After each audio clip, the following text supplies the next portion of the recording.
Mas Apam, di tulisan Anda langsung mengatakan bahwa untuk kasus gas LPG 3 kg ini komunikasi pemerintah amburadul. Di sebelah Mas Apam ada Kang Dedek Prayudi nih dari PCO. Coba Mas Apam, amburadulnya di bagian mana? Begini, amburadulnya itu kan surat Dirjen Migas itu tanggal 20 Januari, berlaku 1 Februari. Meskipun sudah tahun 2023 sudah ada peraturan bagaimana mekanisme petunjuk teknisnya. Nah, amburadul, kenapa saya amburadul? Karena tiba-tiba pertama sangat pendek, kedua ya nggak ada yang mengomongkan dari SDM. Karena humasnya yang lama yang saya kenal, baik itu sudah setahun tidak di situ, ada pindah ke Bandung. Tapi tidak ada siapa yang humasnya situ, nggak tahu. Nah, lalu saya bilang, lo kan ada PCO. PCO harus take over, ambil alih supaya menjelaskan. Karena orang Indonesia itu tidak bisa dijelaskan sekali dua kali, harus terus. Dan jaraknya sangat pendek. Ini cara Pak Jokowi yang cepat itu jangan dipakai lagi gitu. Ya, nah jadi hal ini yang membuat saya bilang bahwa komunikasinya buruk. Kebijakannya sih oke. Karena kita mau menertibkan menggunakan NIK. Persis sama dengan BBM bersubsidi kan pakai My Pertamina, ini pakai MEP. Nah, jadi itu yang akan dipakai. Jadi ada sekian juta rumah tangga, kemudian nelayan, pedagang, dan sebagainya itu yang sudah terdaftar, tapi masih banyak yang belum. Nah, ini ditata, karena di pengecer itu banyak hengki-pengkinya. Ya kan? Kan dia dari atas, dari agen atau siapa, turun, kan kalau nggak pakai KTP bisa, saya punya 10 pengecer.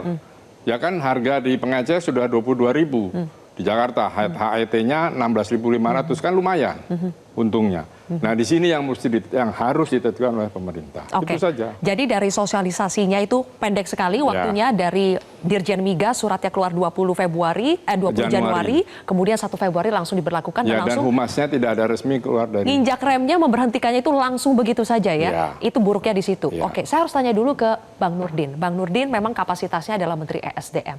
Tapi melihat seorang menteri dari Partai Abang nih, Partai Golkar, langsung berhadapan dengan warga menyampaikan unek-uneknya, bahkan seperti setengah memarahi Pak Menteri, gimana itu Bang Nurdin? Itulah hebatnya Pak Bahlil. Ya. Dia seorang menteri, dia berani berhadapan dengan masyarakat dan tidak ada masalah. Beliau juga tujuannya baik ya, ingin menyampaikan apa kondisi yang terjadi, dan Pak Bahlil secara spontan mengatakan kalau kami pemerintah tidak maksimal rakyat, kami minta maaf. Ini seorang tokoh, seorang pemimpin yang patut kita contoh sebetulnya. Kemudian begini, kalau saya terima kasih dari Pak Mas Apam. Ya, saya setuju tuh bahwa ini sebenarnya faktor komunikasi dan sosialisasi, bukan pada substansi. Kebijakannya Pak Menteri sangat bagus sebetulnya. Ini dalam rangka mencapai 2 hal. Yang pertama, subsidi untuk LPG itu kan kurang lebih 80 triliun. Nah, ingin dipastikan bahwa subsidi ini tidak terjadi kebocoran yang jatuh kepada pihak yang tidak berhak. Yang kedua, agar uang negara ini, Pak Prabowo selalu mengatakan begini, kesejahteraan rakyat jangan sampai ada korupsi. Itu yang diterjemahkan oleh Menteri agar supaya dana APBN ini, yang dimana APBN itu bersumber dari rakyat juga, untuk kembali ke rakyat tapi pas diterima rakyat. Jadi sebetulnya adalah dalam rangka menciptakan efisiensi dan efektivitas, dan yang paling penting subsidi tiba kepada penerima manfaat.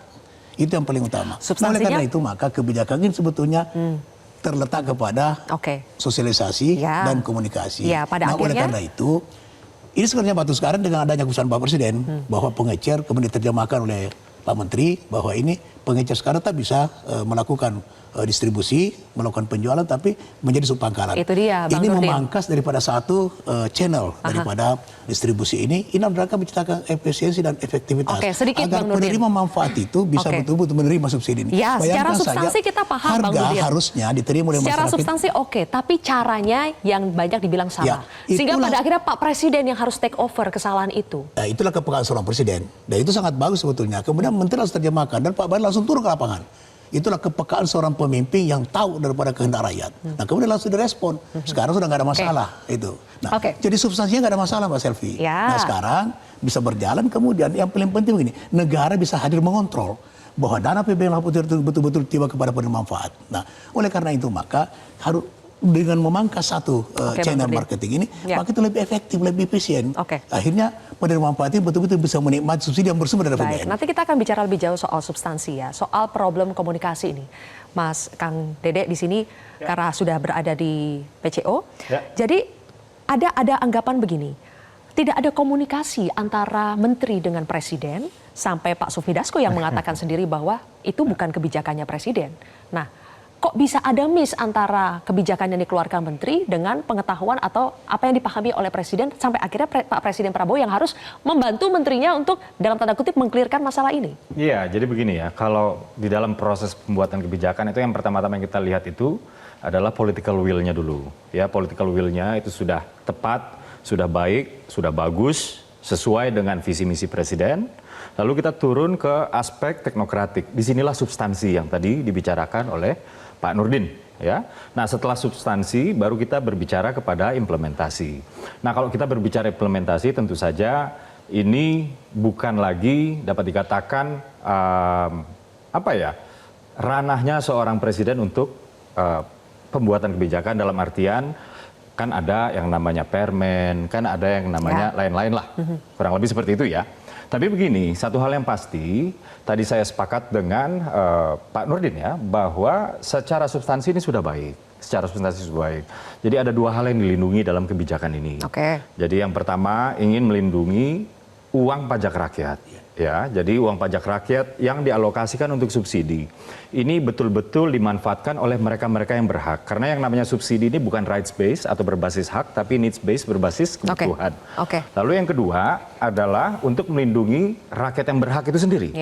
Pertama dari markup yang berlebihan, yang kedua dari pengurangan kualitas barang yang dibeli akibat dioplos, kurang lebih seperti itu ya. Nah, kemudian memang di dalam implementasinya ini dia nih, yang kemudian membuat ricuh, yang kemudian presiden turun tangan untuk kemudian begini. Presiden selalu menginstruksikan bahwa niat baik ketika dia turun menjadi kebijakan, ini jangan sampai justru eksesnya ini menyengsarakan rakyat. Jadi secara kebijakan Presiden setuju ya, tidak ada masalah di situ? Secara substansi kebijakan Presiden setuju. Presiden kebijakannya mendukung. Sudah dikomunikasikan? Iya, kebijakannya itu didukung oleh Presiden. Bukan hanya dikomunikasikan, tapi didukung oleh Presiden. Tapi implementasi ini yang kemudian Presiden, ya karena melihat ada yang mengantri panjang. Nah ini mohon maaf tadi saya luruskan ya. Ibu Yoni ya yang meninggal itu setelah dicek oleh kepolisian setempat, oleh Polsek di Pamulang, itu beliau itu tidak mengantri langsung ya. Lalu yang kedua, beliau tidak meninggal di dalam antrian. Nah ini misinformasi yang harus saya luruskan. Jadi beliau memang sudah ada katakanlah penyakit dalam yaitu darah tinggi dan lain-lain, kemudian beliau meninggal. Tapi pun demikian, Presiden bukan hanya melihat dan mendengar, tapi juga merasakan apa yang dirasakan oleh masyarakat yang mengantri. Jadi Presiden juga turut prihatin, maka kemudian Presiden menginstruksikan untuk begini, yang tadinya pengecer harus bertransformasi dulu menjadi subpangkalan, baru kemudian bisa melakukan transaksi, kemudian dibatalkan poin yang pertama tadi. Tidak harus menjadi subpangkalan dulu baru bisa transaksi, ada poin tapi yang dibatalkan, semuanya bisa berjalan paralel.